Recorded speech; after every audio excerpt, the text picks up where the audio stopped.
I was about 18 years old. I was at this yoga class and I heard the guy who was kind of like the owner of the studio, is his girlfriend's studio, but like he was, say worth, I think like 100 million. And I'm like, Mhm. oh my God, like I just wanted to, get close to him and, you Yeah. know, hey, how'd you become so rich? And he goes, I'm not rich, I'm wealthy. And he goes, I'm wealthy because like my money makes me more money versus being rich. And like I have to always be doing it. And that was just like a really powerful distinction that 15 years later, I still remember.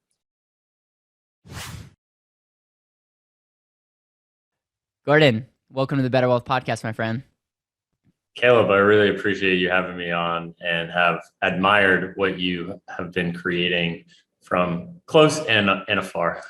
It's funny. We had a conversation a couple weeks ago, and I have never had a conversation, just an initial phone call, just go as like smooth. And what I mean by that is, so many people, like we have so many mutual connections. I was just like, this is unreal, and just how relevant you are as it relates to helping people build wealth, helping a lot of my friends run better businesses. But you also are just, your fingers are in so many things. Like you're traveling outside the US and Canada right now. You help people be more effective. You're going to be launching a mastermind for youth. You love talking about like mental health.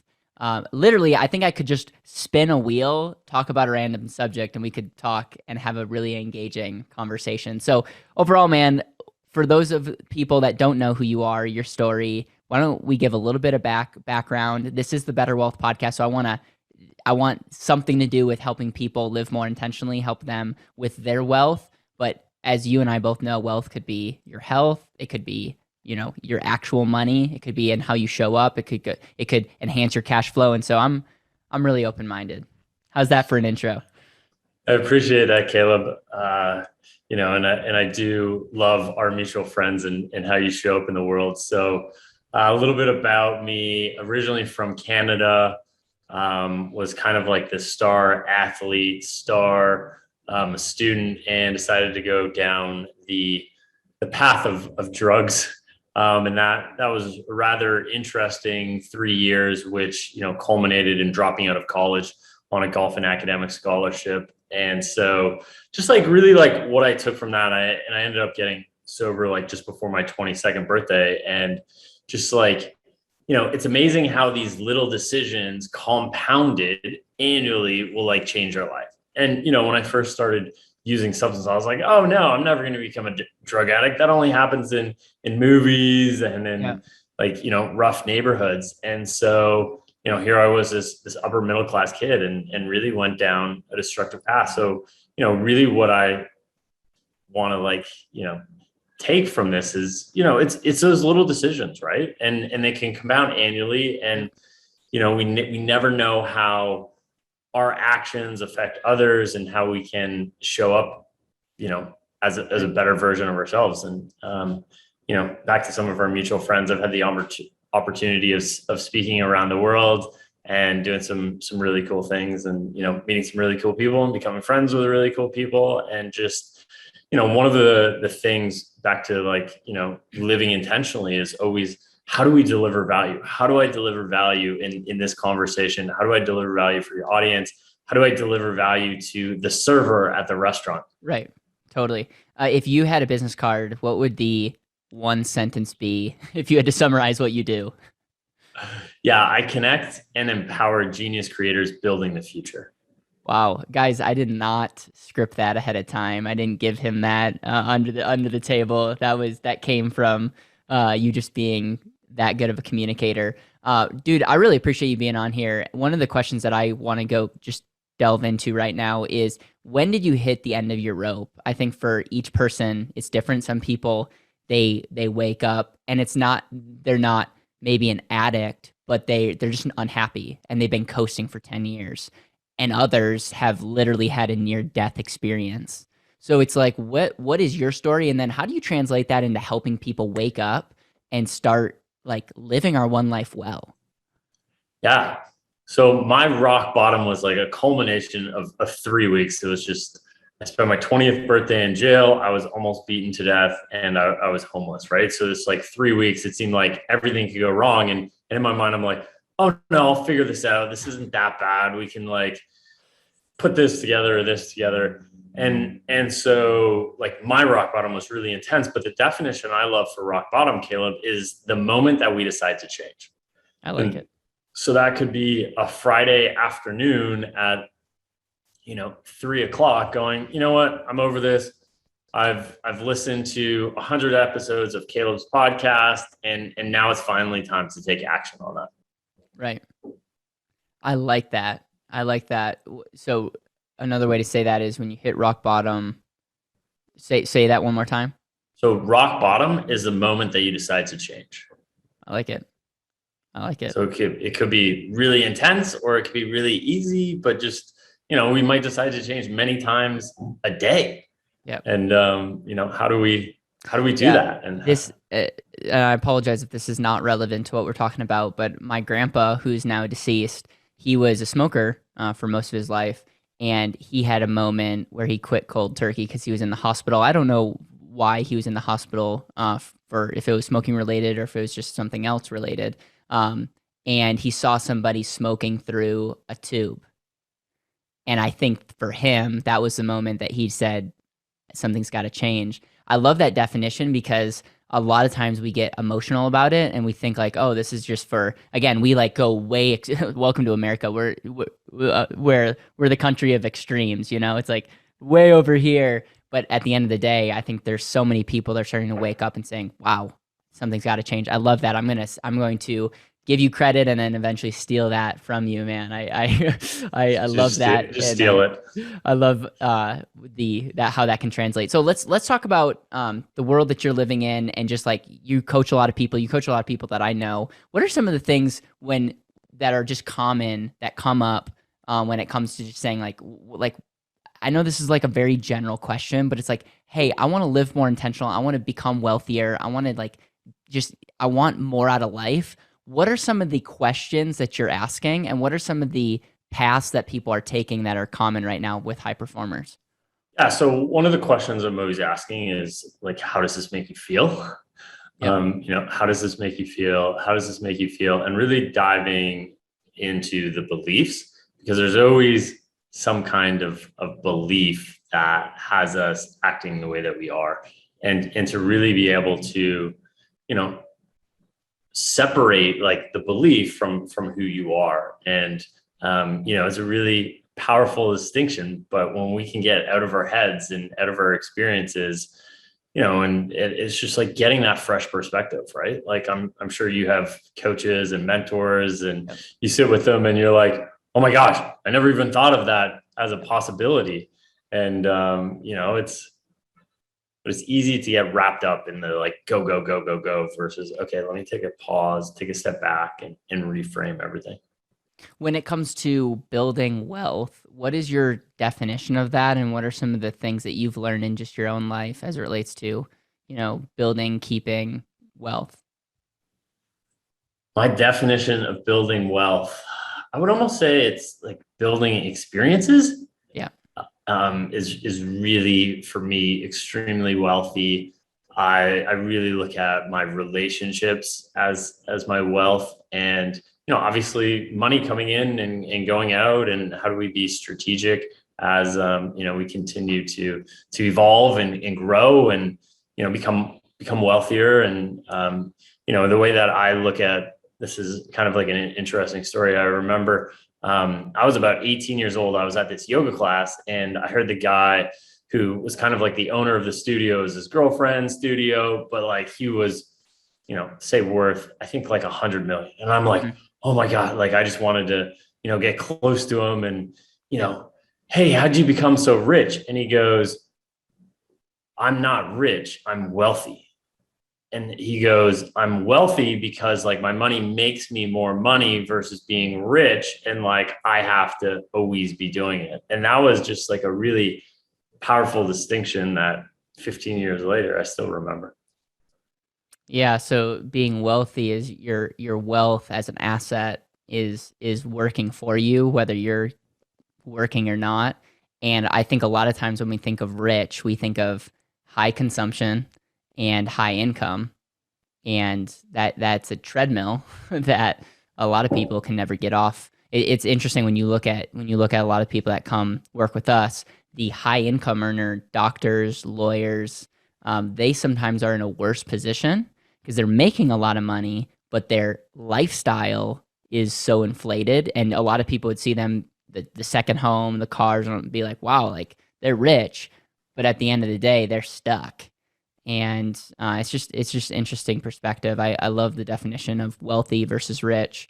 Anything else? Because I know that you're friends with a lot of thought leaders around money. Any other like a money epiphanies that you have? And then I want to get personal with you and just how do you think about money? Because I know again this show is all about helping people think differently. I know that you probably have a definition of wealth that some people might not agree with, but you're living intentionally. Yeah. So some of my friends kind of like around money. So personally, I look at money as just like, I don't want to say fun tokens, but like different ways of creating freedom and experiences. So it's just a different way of being and different way of interacting with the world. It's like, how do you, I don't know, I think this is an interesting short story is, I was just out of town this weekend. Well, I kind of like permanently out of town, but I was in Medellin, working with a partner, and like he was sleeping, and I was basically like going for a walk really early in the morning, and there's a homeless guy, and I was like inspired to give him some money, so I give him some money, and he was just like so grateful, Caleb, like blessing it, and like just there was this genuine excitement. And I like go to walk away, and I'm like, you know what? I have breakfast for two. So why don't I take him for breakfast at the hotel? Wow.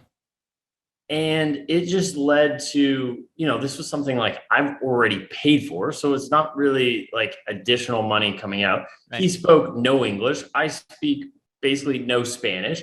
And we just had like this most magical 2-hour interaction that, like, it didn't take a lot of money, but like his day was shifted, my day was shifted, and we were able to connect, right? And that's something that, say, money can afford. Yeah. But I definitely, I don't know, it's just like a different way of showing up, and I'm so grateful that I was able to have that experience. And sometimes we think like, how do we don't really want to give the homeless person money, but how do I give them a bottle of water or some food, or something like that, in order to really shift his future? Let me run something by you, and I would love to get your thoughts on it. So Investopedia considers an asset of something of value. So on a balance sheet, if your assets are greater than your liabilities, you have a net worth, a positive net worth. Robert Kiyosaki talks about assets put money back in your pocket. My definition of an asset is something that helps you live more intentional. So if you have no assets, you're the one that's on the treadmill doing everything. You could say that you are the asset of your life. When you have other things like businesses, potential real estate, other investments, and they're working well, ultimately they should be enhancing your ability to live more intentionally. Intentional living for me is just living with intention, doing what you want to do with the people that you want to do. It's just like, very much the freedom. So what are your initial thoughts on that? Because again, I have a ton of respect for people like Robert Kiyosaki, but I almost feel like we need to go one step further and say, okay, why is having money put back in your pocket important? So the piece that comes up for me, Caleb, is anything that somebody is saying, like, you have to do this, somebody is doing the polar opposite and is just as successful, if not more successful. Right.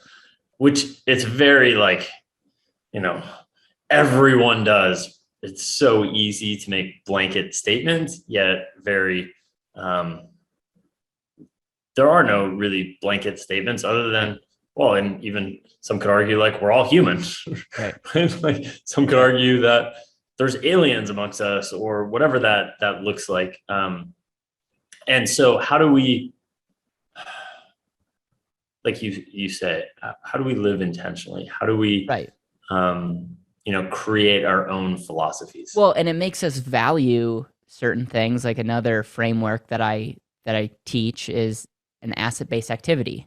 What is the thing that you can be doing with your time that can, again, what's the metric? Help you live more intentional.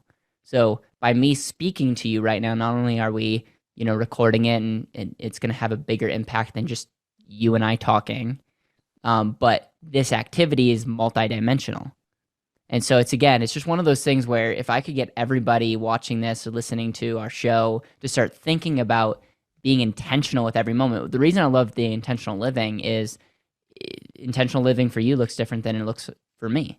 There is no right answer. There is no like if you could retire at 55, that's success, because maybe some people don't relate with retirement and maybe some people would want to choose a different path. So it's just, again, it's like, I do feel like we need to have some type of mental framework to think about, but it's got to be loose enough so that people can really lean into what that means for them. I 100% agree. And this goes back to like the moment of change, right? Like you can find what's working today and then tomorrow it's not working, or the Yep. next day it's not working. And how do we continue to evolve and continue to change? And, just like you said, right? Like coming back to that core, which is so vital, and it's easy. I write about this in my latest book called The Connection Effect. Like it's easy to be so distracted by all the content coming to us and the pings and the Yep. beeps and the this and the that. But like, how do we be intentional with our Right. lives and with our Oh, money? yeah. I have two questions. And this is the problem with my interviews is I usually ask like multiple questions at a time. um, my first question is I want to hear more about your book, the connection effect, and just what made you write that and just some of the key nuggets from that. And then I know that you coach a lot of leaders and operators, and I'm curious from a standpoint of like what's going on in that world. What are some of the themes? So you can answer those questions the way that you want, but those are the two that come to my mind. Yeah. So, Connection Effect is my latest book that I wrote after exiting one business. I kind of like took a step back and go, okay, what do I want to be known for? And in looking at my story of like, what is the common theme, right, Yep. Caleb? And it kept coming back to connection of, I was disconnected, so I was using drugs, or I was connecting in these rooms that from an outsider's perspective, like I shouldn't have been in these rooms. And so, the connection effect is really all like about that connection to ourselves, right? Like, and first we have to connect to ourselves, then we can connect to others. And then from connecting to others, we can connect to something greater than ourselves. And so the chapter that, really comes to mind, and, working with all these entrepreneurs is there's two. One is digital distractions, right? Like we have grown, and, you're a couple of years younger than me, but like you've grown up with Yep. technology, right? Like Yep. you maybe didn't quite, or maybe you did have an iPad like in I in didn't get a phone childhood. until I was 16 and I was really bitter about it, but I'm grateful that I didn't have a phone before then. And my first smartphone was when I hit college. So I'm still like, but again, technology was there. I just had parents that were very conservative, and I was frugal, so I didn't want to spend money on my own phone if I didn't have to. So, but yes, Which we did grow up with technology, but I'm probably, for someone my age, was probably a late bloomer when it came to all the newest technology. which I think is one of the best things, because Yeah. you got to build your confidence Right. before all these things started coming in, right? Yep. Like to the 12-year-old on Instagram I looking at the Kardashians and comparing her life, like Dude, I can't even imagine Facebook when I mean, that was the platform that I was most on during high school and college. And I cannot imagine growing up being 8 years old, 10 years old, 12 years old, having TikTok and Instagram and Facebook. Like, I don't envy any parents trying to navigate that world. Now you see like kids that look like they're 12 years old with a the new iPhone, and you go like, what in the world is a 12-year-old doing with an iPhone? So it's interesting. Yeah, no, it can happen quick, right? Yeah, And this is where, back to kind of like substance abuse, like it only takes one bad decision, right? Or one slip. And I remember when I was working a lot in high schools, is if a girl sends you a photo and you send, say, a naked photo, and you send that to somebody else, like you're potentially in the middle of like a sexual yeah, distribution. yeah, And for that girl, like that image is forever potentially on the internet. Like you yeah, can't get that stuff off. And I think it's sad what happens to so many of these kids because they don't yeah. know the real ramification. They're like, oh, it was just on Snapchat, but like they could take a screenshot, and well, it lets you know if it take a screenshot. So it let you know they took a screenshot. Yeah, what are you going to do? They Yeah, have that photo. yeah, And that's when your brain's not developed at yeah. 12, It 13. is Like, scary. It's scary. I mean, you know how Facebook sometimes brings up like the memories, like 10 years ago you posted this, and I remember like getting one of those and just being like appalled, like just horrified. I'm like, "Oh my goodness, what was I thinking?" But then you look back and you're like, "I was like 15, 16 years old," which by the way, I think is like very of age. I mean, these people are, you could drive a car when you're 16, but I'm like, what was I thinking when I wrote that post? And so I can't imagine. And I was like on the ultra conservative, mature side at 16, and I was still like cringe. And, every time I posted things like my parents would see that. Now you look with things like Snapchat, TikTok, and all this, it is very interesting. We could do a whole podcast on just that. I guess what predictions do you have? Like if you're a parent, if you're someone that's coaching somebody who has kids, what are you telling them? Because on the flip side, you don't want to be the only parent that's sheltering your kids, and now your kid is growing up with no phone, and now like, but it's like it feels like a lose-lose situation. What is your like 2 cents before we move on? yeah, the big thing is just like having an awareness about it and being able to have those conversations with your kid. Cause I don't want to say like everyone's doing it, but most of them are doing it. Right. Right. And, there are so many, it just comes down to the education piece. Right. And like Right. your parents sound like did a really good job of not having you in that world. But I Right. mean, it's, I was just, talking with somebody who has an 8-year-old. I'm like, have you guys talked about sex yet? And she's like, no. I'm like, well, just because you haven't, she's 8, like her friends are 12, Right. like her friends are talking about it. So how do you have that difficult conversation Yep. and just like really be open with these Yep. things? I love it. I love it. Talking about subjects that we don't really talk about on the BetterWealth podcast. So thank you. All right, so let's shift over to the high performers, operators, leaders. Obviously, one of the another mental frameworks that we talk about is you are your greatest asset. Another way of thinking about an asset is something that provides value. You as a human being, how you show up, how you think, how you communicate, there's a lot of value that stems from there.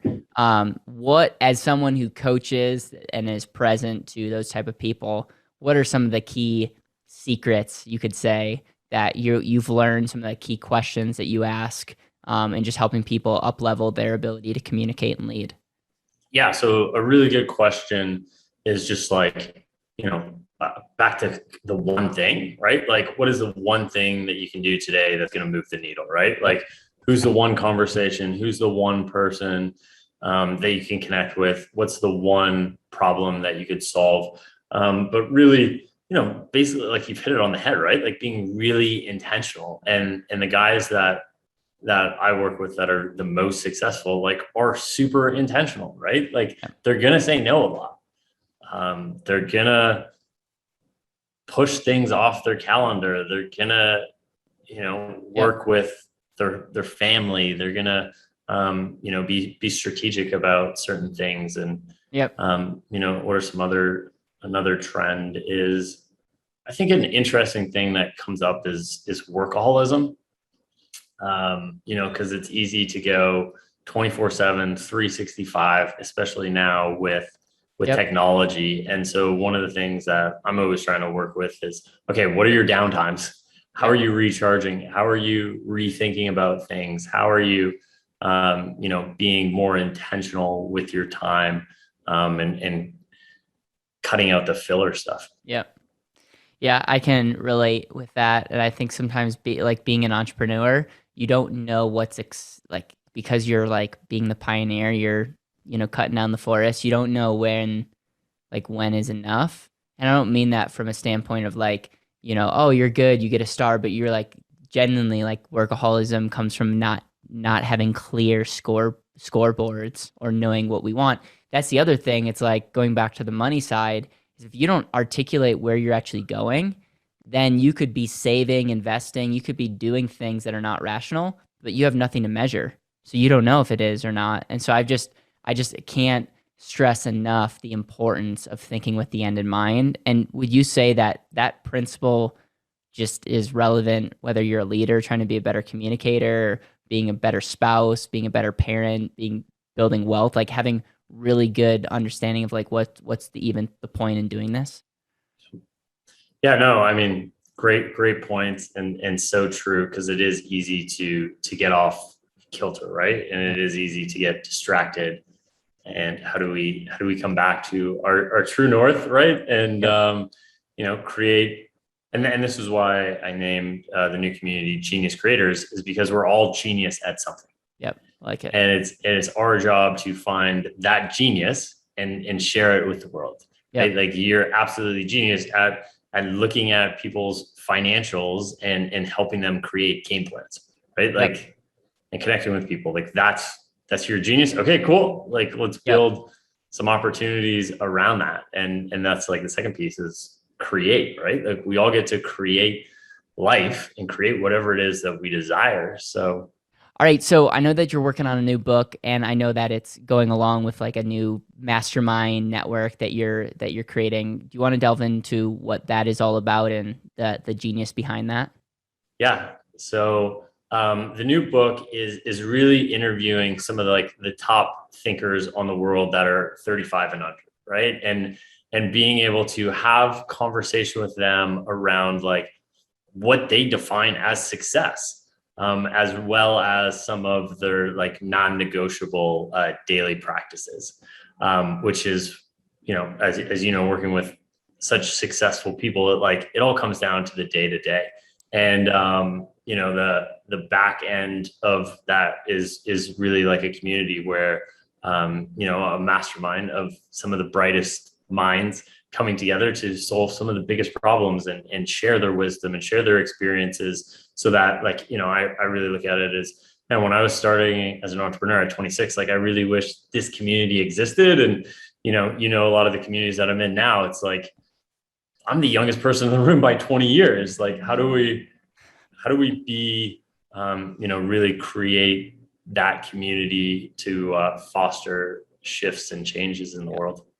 I'm with you, man. I can relate to being the youngest person in the room, and it's inspiring. It fires me up, but it also is like, man, all generations can benefit by people of different ages talking, and I'm grateful for my family raising me in a way that I could communicate with my younger siblings and their friends. But then my dad would drag me along to business networking events and when he travels, and I'm speaking to doctors at a booth. And I didn't, I now looking back, I'm just so grateful for that. And it's just, there's a lot to gain. Any themes so far in what you're learning from how people define success and daily habits?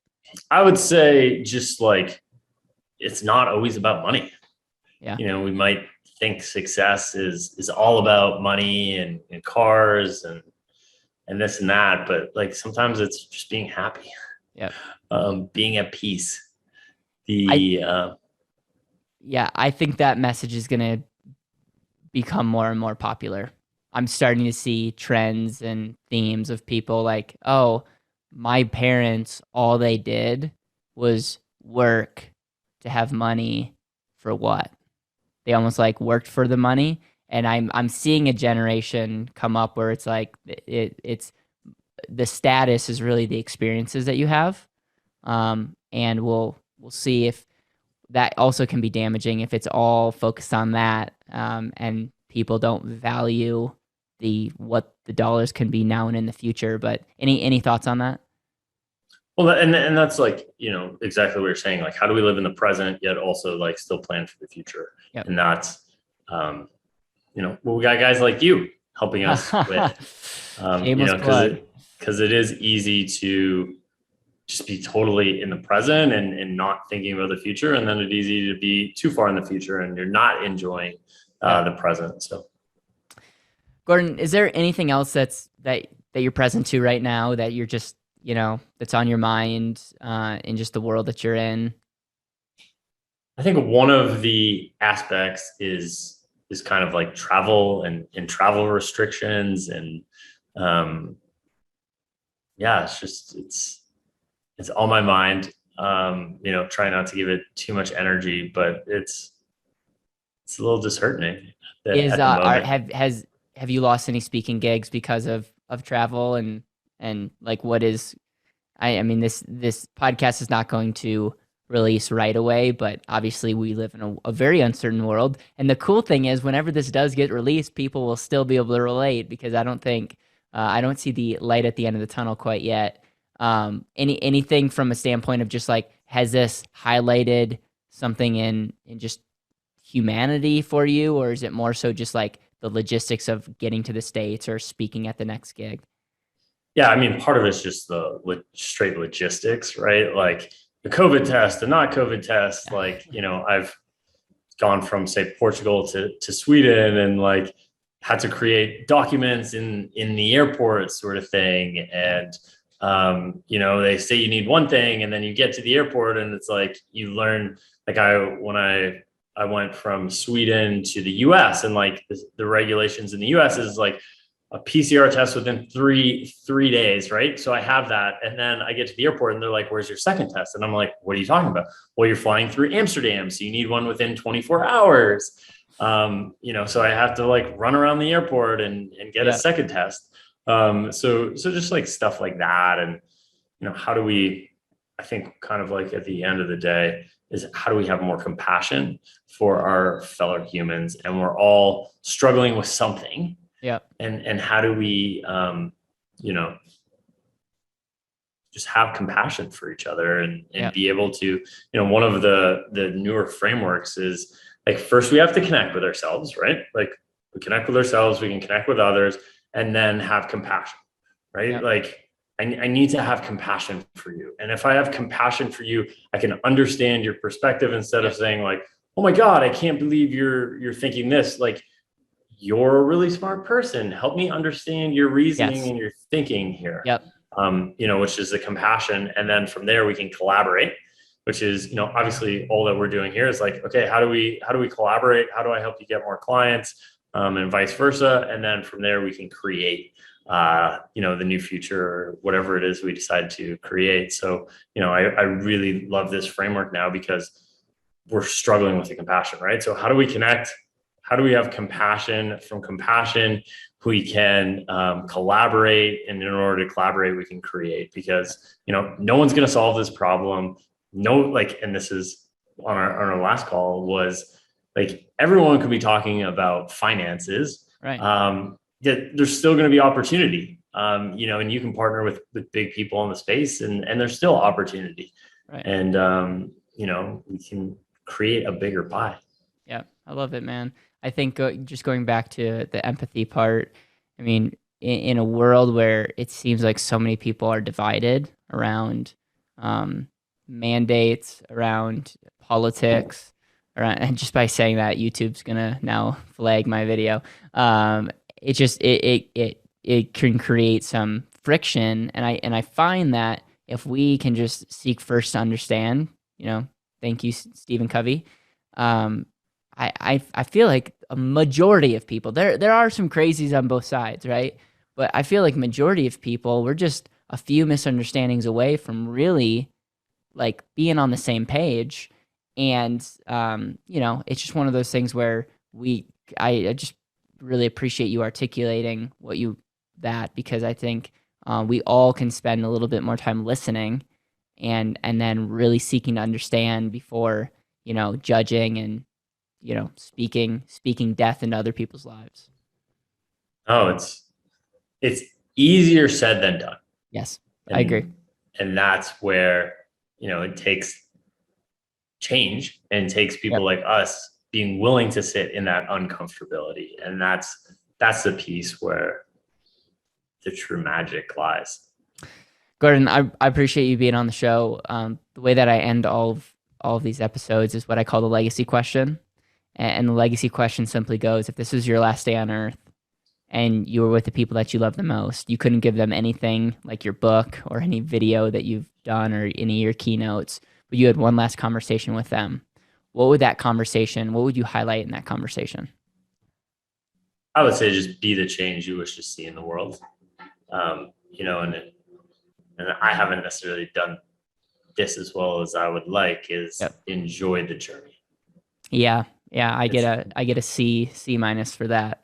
But I do enjoy the journey. I just need to do a better job celebrating the process, because I'm so much in the clouds, and sometimes I don't do a good job saying, wow, like, look at where we've come from, not from a standpoint of like, look at me. It's this is amazing that we live today and we're able to do what we love.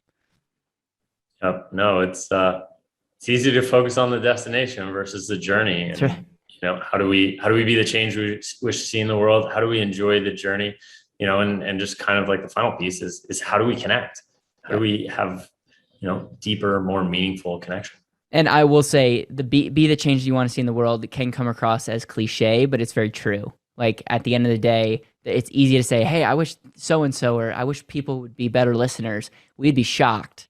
We'd be shocked if we were the first person to do what, it's easy to see where other people need to improve. But it's like, man, this is where we can move the needle. Gordon, thank you so much. How can people be connected with you? How can they get on the list to get your future book set when that comes out, and just be aware of the future mastermind that you're going to be doing? Like, what's the best way to connect with you? Yeah, so the best is just send me an email. It's gb@geniuscreators.org. So again, that's gb@geniuscreators.org. That's usually just the best. Just send me an email, and have my team put you in the right funnels and channels, and just continue the conversation. I appreciate it, man. Thank you. It was fun.